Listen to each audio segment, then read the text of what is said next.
My name is Roy Andersen. I'd like to talk to you very briefly about children who have learning problems. It's a very big global issue. Why do children have problems to learn in school? Well, when a teacher tries to explain something to a child and the child doesn't understand, the teacher's inclined to think that it's not their fault, it's a social problem or it's a genetic problem, i.e. the child was born with less ability than other children. Now, I've spent most of my life working with this issue, and something I'd like to clarify for you. We have what we call the bell curve, the standard distribution curve. It's supposed to show intelligence from 0 to 200. But what I found out through my studies in genetics and neurology is that this is a fallacy. Really, any normally born child has the ability to move from here to here, depending upon their emotional and language experiences. Of course, some children are born a little bit different, perhaps because of a genetic mutation like Down syndrome or oxygen starvation during the birth process. And these children, these human beings, are a little bit different than everybody else. They see the world differently. They don't have the same ability for language and communication. But the problem with human beings is that you can't put them in a box. So a child who was born differently may, with very good experiences, be over here. But a child who was born normally with bad experiences may be over here. So this is a very grey area. And it makes us kind of think that because these children are born with an ability that's inherited, and so are all the rest. But I've spent 30 years proving that's not true, and I've written this book, which explains why intelligence is not genetically inherited. I went back over 200 years to find falsification of data, lies, fraud by leading psychologists to convince civilization that intelligence is inherited for a purely political purpose. But one of the things that came across to me was that when I began to research into this, every history by psychometric testing or intelligence testing refers to Alfred Binet in France as being the originator of the intelligence test. And that's not true. What I found out was that Alfred Binet never made an intelligence test.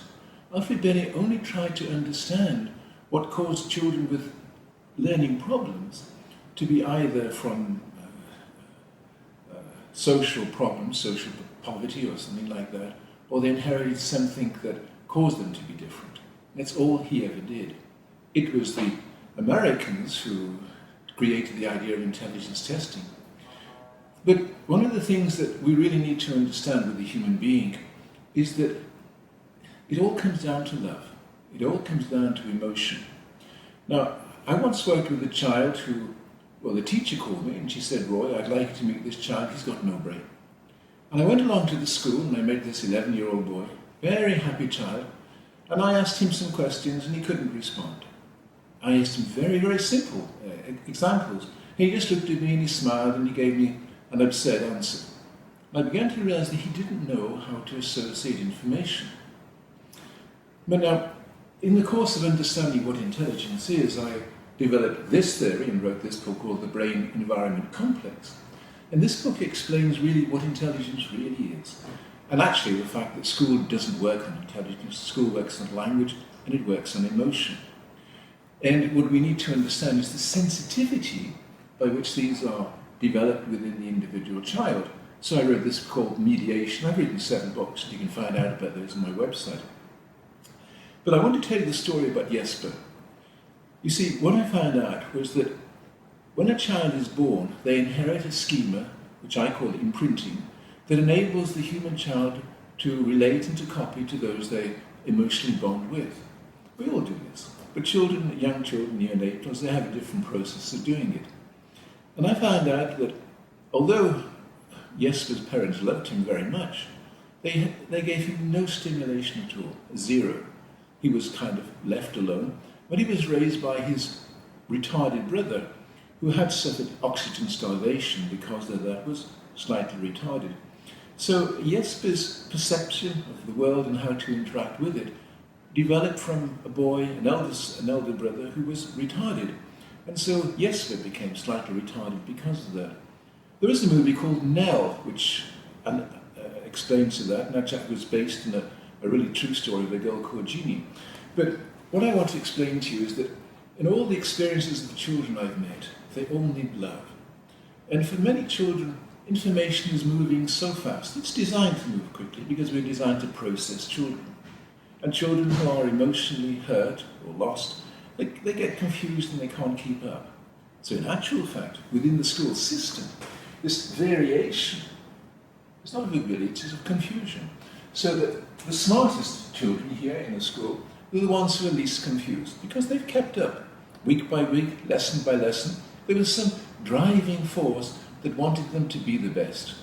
Most children, disinterested. They go to school because they have to go to school, they copy, they learn from each other, they do what they can, and they move along.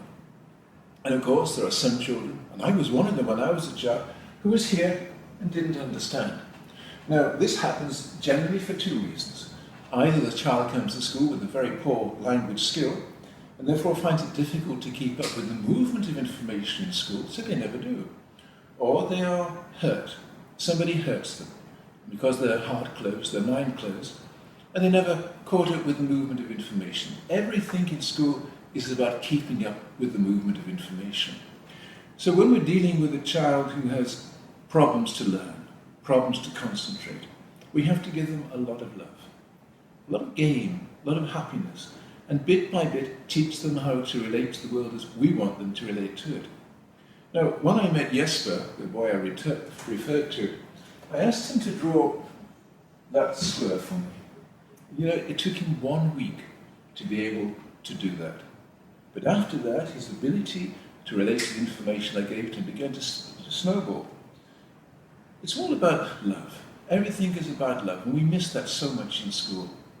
Teachers, of course, give love to students, but teachers don't have the time. And psychologists are too busy trying to understand which box to put a child in.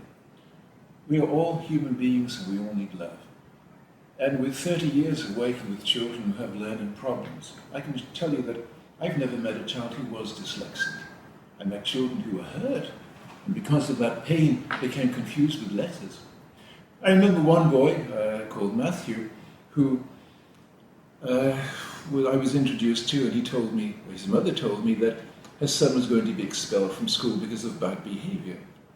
Well, I met Matthew and I talked a lot with him, and I found out that really, at 17, he was a very athletic boy. But when he began school at the age of 5, Matthew was very fat, and children laughed at him, and he cried. He didn't want to go to school, he hated it. But his mother said, you have to go to school. So Matthew went to school at the age of 5, and he sat and he cried inside because the children were laughing at him. And as the teacher explained the vowels, A, E, I, O, U, or sounded them off, A, I, O, O, he didn't listen. He didn't learn to distinguish between them. So he never did. And then as he moved through the school process, they said he was dyslexic. And that caused so many behavioral problems with him because he felt a sense of insecurity. With that boy, I taught him how to understand the vowels, and he gained confidence and realized that we all make mistakes, and he got better in school.